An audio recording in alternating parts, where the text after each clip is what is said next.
In the land of the midnight sun, does it make sense to save a few hours of daylight in the spring and summer?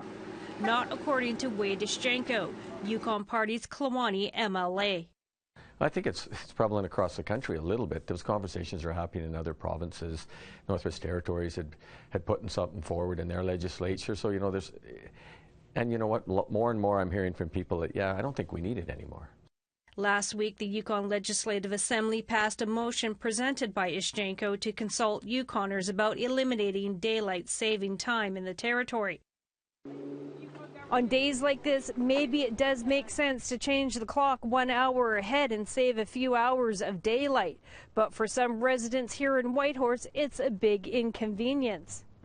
Well, it's just an inconvenience for me. I don't think it really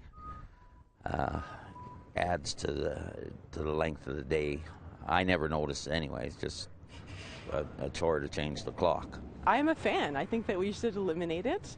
It doesn't make a huge difference for me, except for having to change all my clocks, which I don't like to do. I mean, hey, take one more thing off the list. I'm happy about that. Why don't you think it's needed? Because it throws your food metabolism off by an hour. Because you got to reschedule everything. And so there's an adjustment time.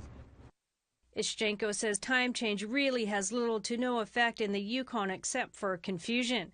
Well, people talk about, their kids' schedule in school. That screws it all up, or health reasons and driving safety. There's lots of studies out there that, of course, on both sides. But I just thought it would be good to have a good conversation with Yukoners.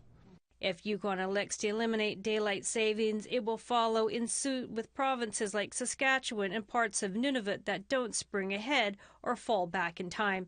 SHIRLEY, APTN National News, Whitehorse.